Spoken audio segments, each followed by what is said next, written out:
Hey guys, Joe here.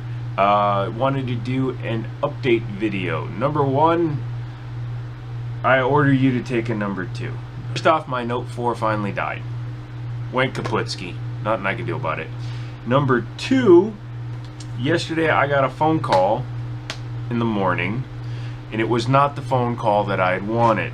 As you recall, I told you guys that there was the potential that the customer could say, "Do not pay him." And that's exactly what the guy said. Even though the insurance company said, hey, we should pay him, he said no. So the insurance company called me and told me that, and I asked for permission, and I said, can I make one more call to this guy? And they said, fine, go right ahead and do that. So what I did was I called the gentleman up, and I very politely but sternly explained to him the situation. I said, look, last time we spoke you said you understood what was going on. Then you told me that you would talk to them and accept your responsibility. What has changed?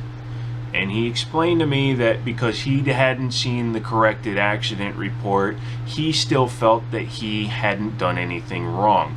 He had the incorrect version of the crash report, which had our cars reversed. So on his copy of the report, which wasn't the corrected version, it looked like I hit him. But that's not what happened, obviously. And I said, that's because you have the wrong version of it. And I confirmed the name of the reviewing officer at the bottom of the paperwork. And he said, okay, it's the wrong one. I said, fine, call them up. They've spoken to the officer. They have a recorded witness statement. They have everything they need to proceed. Nothing is going to change. So he called them up and once again said no. Even though he said he was fine with it, he once again said no. Now, I get another phone call and they're saying, well, because he says he'll do it if the accident report says this and this does this. Now, his insurance company was nothing short of amazing. I really appreciated that. I don't use them myself, but I just think that they did a wonderful job, because we got done in 4 business days what normally would take, a month, maybe longer, because they helped me out, they worked with me, and they understood the situation. So thank you very much. Anyway, back to the story. I called him back and said, look, I'm going to fax over the updated report to the insurance company. And during all this time, I was talking to the insurance company as well, and they were saying, because I verified what they had, and they were saying, yeah, that's exactly what we have. And I recalled the person. I said, hey, look, I'm going right now. I was going to take a photo with my phone, but my phone died. But I said, look, I'm going to go. And then I went and I faxed them the new report. Well, I called again the gentleman, and he says, well, I just got off the phone and they didn't have it. So I had to go through and explain the whole thing on how my phone broke, so I couldn't take a picture of it, so I had to drive into town to get everything taken care of and get a different phone. And anyways, that part of the story doesn't matter. But at that point, he and I were talking for a minute, and I said to him very calmly, I said, look,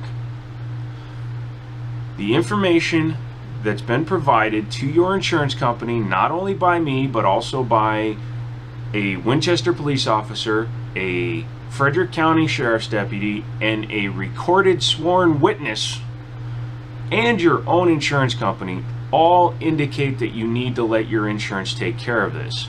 Because with the evidence I have, I could easily take you to court and prove beyond a reasonable doubt what happened, because you only have your insistence that you didn't hit me or that you weren't at fault, even though the witness absolutely 100% said that he had run a red light.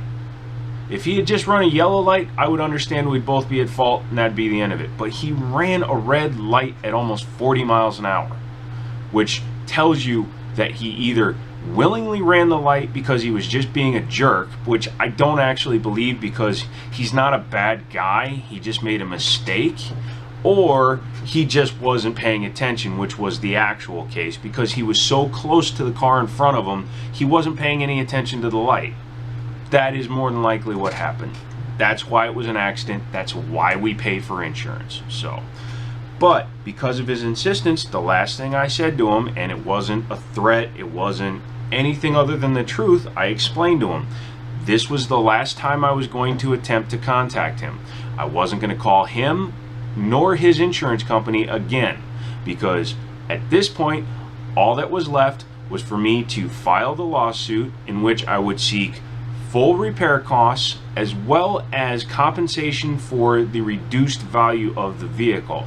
What I mean is, if you go to buy a vehicle and it has an accident report on its history, not saying I'm going to sell the Mustang, but if I were to, a frontal collision accident report with damages over $1,500 can destroy the value of a vehicle. So I explained to him that he basically took a $25,000 vehicle and made it worth about 10.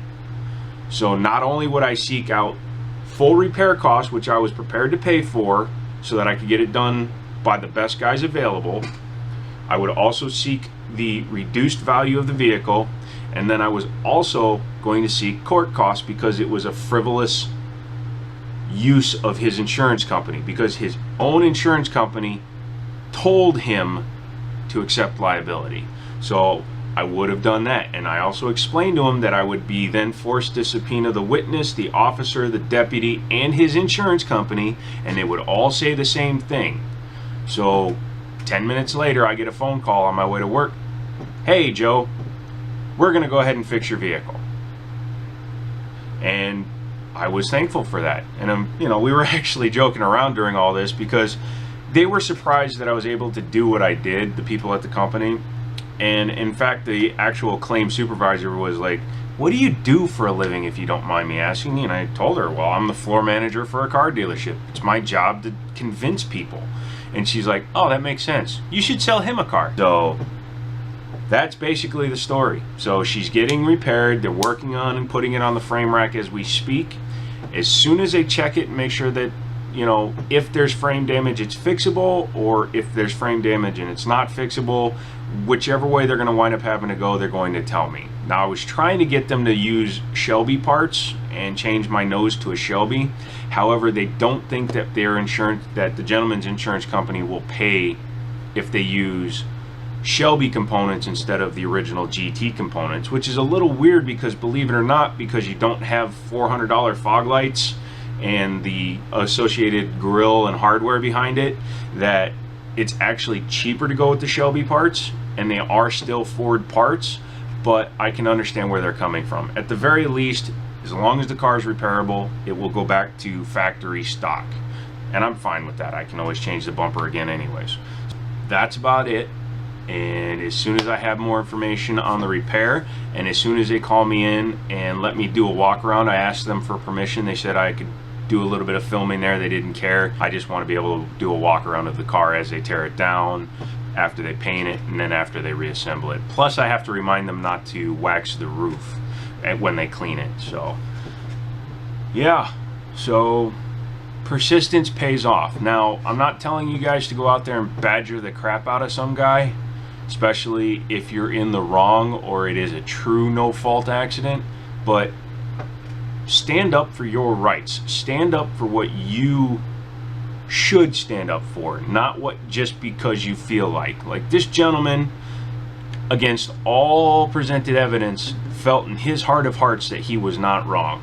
And I don't blame him for having that feeling, but unfortunately, he was proven wrong because of my persistence. I could have let the insurance companies fight it out. I could have let everything happen, and 2 months from now, we could still be sitting here waiting for an answer. And that's not the way I work. So if you have any questions, leave them down below. If you have any comments, leave those down below. If you want to know anything more about what happened, or if you want to know what I did to get everything done, just drop me a line and I have no problem giving you guys tips. Yeah, that's about it for tonight. I'm happy. I'm getting my car repaired as long as it's fixable. If it's not fixable, I'm getting a new car. And other than that, I don't know what to say. I guess I'm just gonna stick my finger up my nose and kind of fade out.